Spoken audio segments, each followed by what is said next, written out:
textile માર્કેટમાં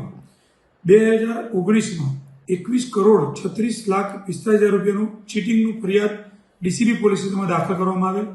જે દાખલ કરવામાં આરોપી ધવલ વિનુભાઈ ધોરાજીયા જે મુખ્ય આરોપી હતો કે જેને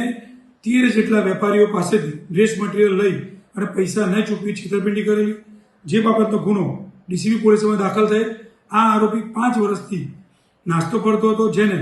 બરોડા શહેરમાં છે એવી બાતમીના આધારે ક્રાઇમ બ્રાન્ચે એની ધરપકડ કરવામાં આવેલ છે અને વધુ કાર્યવાહી માટે રિમાન્ડ માટે ડીસીબી પોલીસ સ્ટેશનના પોલીસ ઇન્સ્પેક્ટરે